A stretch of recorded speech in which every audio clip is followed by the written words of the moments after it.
안녕하세요. 일반고 대학교 박쌤입니다. 제가 영상 다 찍어 놓고 보니까 하나도 영상이 안 찍혀서 처음부터 다시 찍어요. 네, 오늘 원서가 마감이 되기 시작해서 내일하고 모레까지 해서 원서 마감이 진행이 됩니다. 네, 원서 6개는 다 정하셨을 거고요. 이제 경쟁률을 보면서 두근두근 하고 계실 거예요. 특히 이제 첫째 자녀를 이제 첫 입시죠. 그렇게 경험하고 계신 뭐 학부모님이나 학생들 같은 경우에는 경쟁률에 굉장히 안테나를 세우고 보고 있을 텐데, 이 부분 경쟁률에 대해서 너무 좀 허황된 얘기들이 있고 걱정이 많아서 이 부분 좀 전달을 좀 드리고자 영상을 촬영하게 됐습니다. 오늘은 뭐 메모장 안 써도 될 것 같아요. 메모장 안 쓰고 설명을 드릴 거고요. 저도 어저께 밤 12시 반까지 입시 상담했어요. 그리고 마지막 상담을 12시 반에 끝내고, 그다음에 이제 치킨 한 마리 먹으면서 이제 스스로에게 이제 상을 줬습니다. 고생했다고. 원서 접수 끝나시면 스스로에게 또는 부모님이 자녀분에게 고생했다고 한마디 해주세요. 학생들도 스스로에게 고생했다 이렇게 한마디 해주시고요. 너무 걱정하지 마세요. 결론부터 말씀드리면 수시 경쟁률에 대해 많은 얘기들이 있어요. 너무 많은 얘기들이 있는데 틀린 얘기들은 아닙니다. 원서 접수 직전에 너무 적으면 확 몰려서 뭐 올라가지 않나요? 라던가 직전에 너무 경쟁률이 높으면 이미 망한 거 아닌가요? 뭐 이런 별 얘기들이 다 있거든요. 그러니까 아주 틀린 얘기는 아니나 그게 아주 맞는 얘기 역시 아닙니다. 제가 그걸 한번 확인시켜 드릴 거예요. 그래서 오늘은 실질적으로 그냥 두리뭉실하게 이론 말씀드리지 않고요. 실제 입시 결과로 어떻게 경쟁률이 연결이 됐는지를 사례를 들어서 한번 보여드릴게요. 제가 이제 대학 2개를 선정해 봤거든요. 여기 이제 썸네일에 해놓은 시립대와, 여기 보이시죠? 여기 시립대와 가천대를 가지고 얘기를 해보겠습니다. 썸네일에 보입니다. 보이나요? 자, 그러면 좀 창을 열어야겠죠. 폴더를 열어서.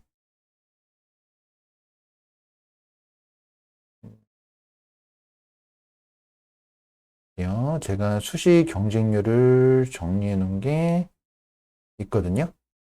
경쟁률을 정리해 놓은 걸 보고 말씀을 좀 드릴게요. 이게 작년의 경쟁률이에요. 작년에 삭제를 해버리죠. 하지 않은 거는. 더 크게 해 보이면 이게 보이시는지 모르겠는데, 대학별로 직전 블라인드 된 이후에, 그러니까 블라인드 직전 마지막 공개한 경쟁률과 실질 경쟁률을 가지고 설명을 드릴 겁니다. 이게 보이시는지 모르겠어요. 더 크게 볼까요?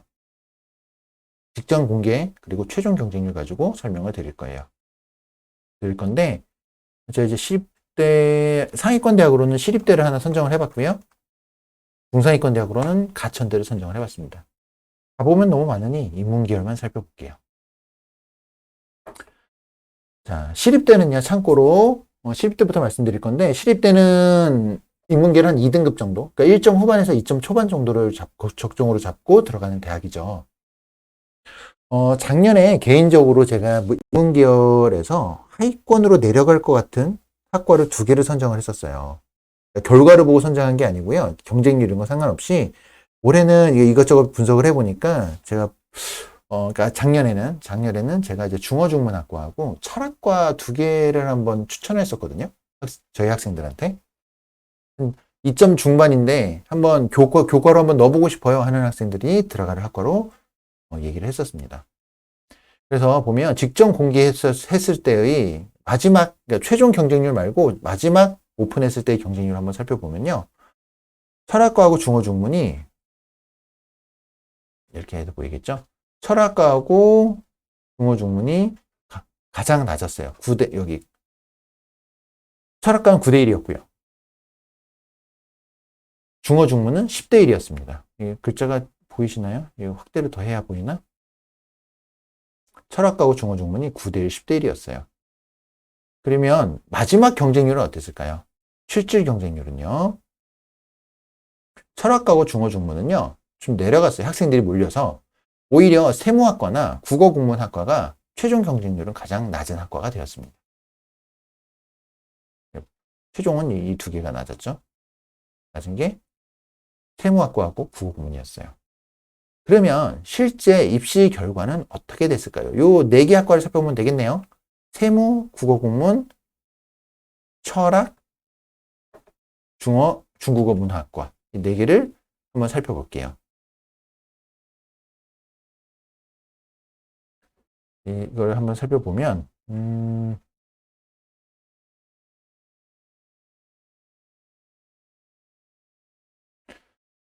자, 세무학과는 어떻게 됐나요? 경쟁률이 최종 경쟁률이 아까 어땠죠?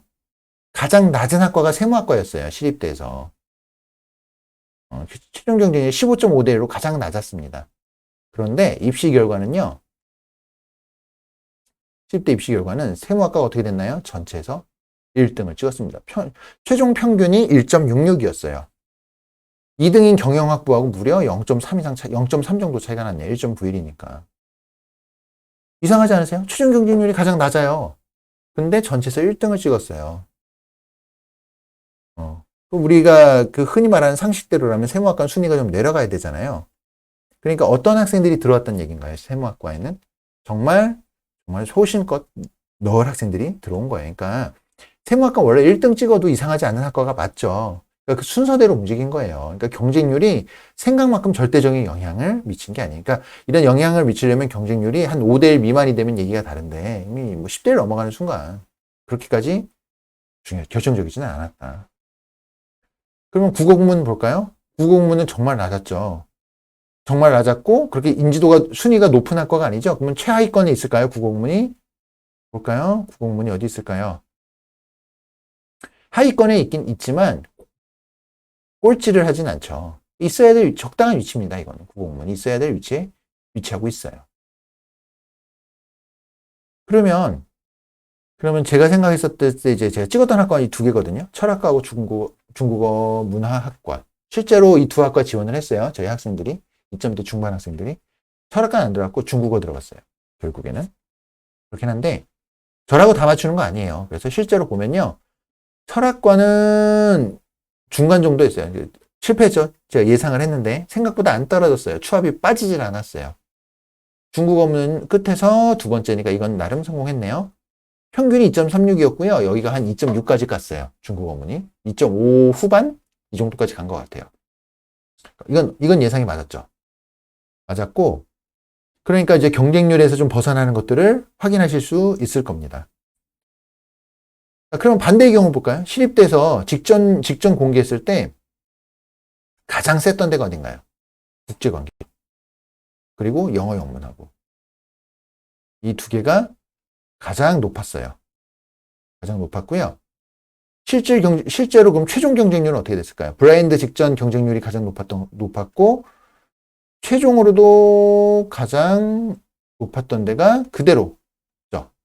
가장 높았던 데는요, 마지막까지도 높습니다. 시간 텀이 별로 길지 않으니까.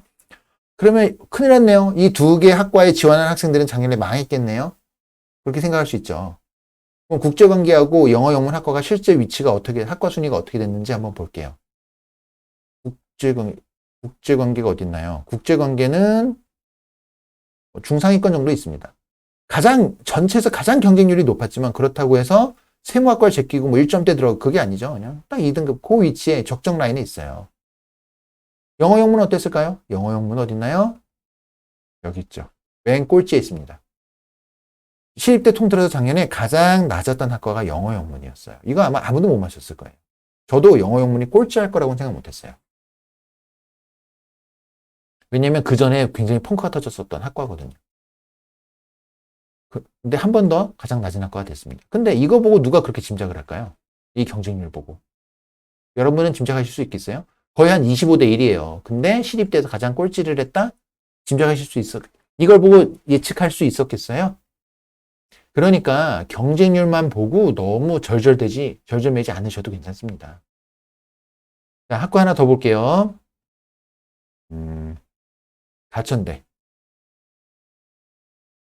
가천대 입문을 한번 보겠습니다. 모집 인원이 아니죠. 가장 낮았던 학과를 볼게요. 응용통계하고 법학과입니다. 작년에 블라인드 직전에 가장 낮았던 학과는 응용통계하고 법학과예요. 그럼 최종적으로 가장 낮았던 학과가 어딜까요? 그대로 가네요. 최종적으로 가장 낮았던 학과는 응용통계하고 법학과가 가장 낮은 학과였습니다.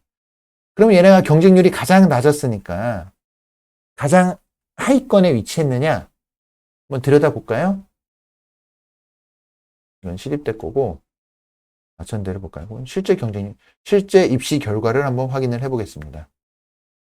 순위대로 해놨고요. 가천대에서 발표한 70% 컷과 90% 컷을 볼게요. 법학과 어디 있나요? 여기 있죠. 중간에 있어요. 법학과. 경쟁률은 법학과가 이거 시립대 꺼도 되겠죠? 경쟁률은 법학과가 가장 낮은 순위에 응용통계학과와 함께 있었지만 학과 순위로 봤을 때는 중간에 있고요. 응용통계는 그보다 좀 더 위에 있죠. 여기 있죠. 여기 있고 응용통계 여기 있고요. 법학과는 여기 있습니다. 그 밑에 많은 학과들이 있죠. 쫙. 위에도 많은 학과가 있고요. 딱 중간에 있어요. 응용통계하고 법학과.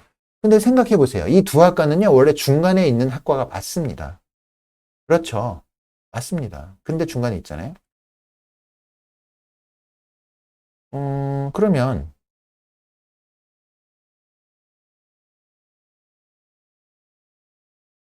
반대로 가장 셌던 데를 볼게요. 가장 셌던 데.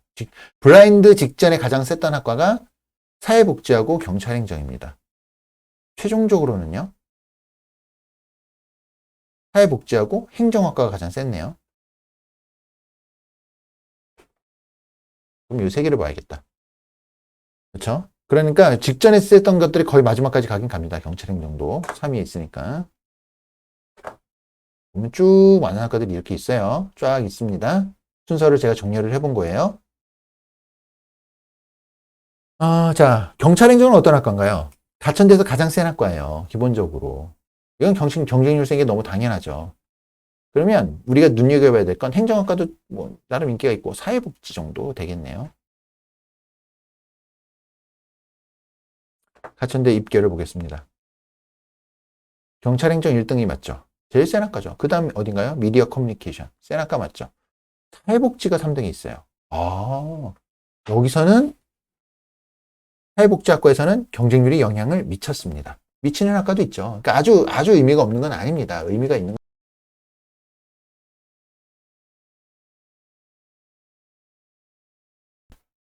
이거 녹화가 되고 있는 거 맞나요? 네.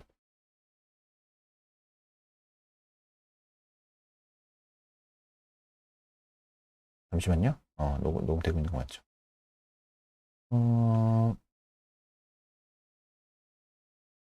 저걸 살펴볼까요? 마이크가 좀 이상한 것 같아서 녹음이 되는지 좀 헷갈려서 버벅댔고요. 행정학과를 볼게요. 그럼 행정학과가 20대 1을 찍었습니다. 굉장히 인기가 좋았죠. 그럼 행정학과가 보면 어디 있나요? 근데 상위권에 행정학과가 위치하지 않습니다. 인기학과는 맞으나 행정학과 어디 있나요? 오히려 법학과보다도 아래에 있어요. 여기 있습니다. 법학과보다도 아래에 있죠. 그 밑에 학과들이 그리 많지 않습니다. 굉장히 경쟁률은 높았으나 심지어 직전 경쟁률도 굉장히 높았죠. 행정학과가. 굉장히 높았죠. 16.67대 1이었으니까. 근데 실질적으로 위치는 중하위권에 위치하고 있습니다. 그러니까 생각만큼 경쟁률이 아주 결정적인 역할을 하진 않습니다. 그러니까 너무 불안해하지 않으셔도 돼요. 그럼 낮았던 걸 볼까요? 반대로. 이거 아까 봤죠, 참. 이거 응용통계 법학과 아까 봤죠. 이제 다 봤네요.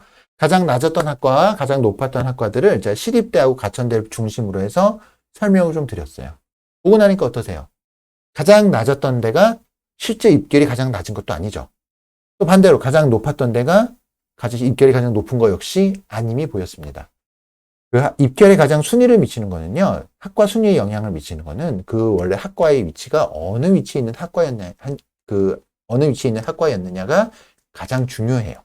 그러니까 경쟁률이 중요함을 부인할 수는 없으나, 의미가 있음을 부인할 수는 없으나, 실질적으로 그렇게까지 다 연결되는 건 아니다.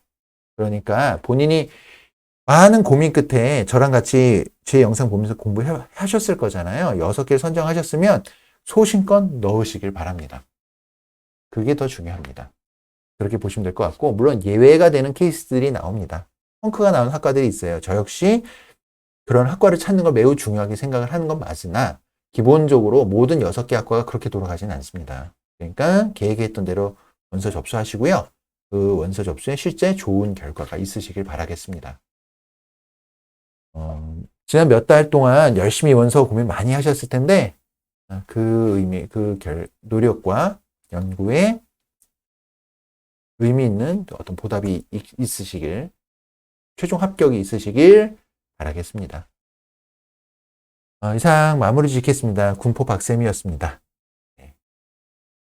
도움이 되셨다면 좋아요 그리고 구독 버튼 눌러주시면 저에게 힘이 될 것 같습니다. 감사합니다.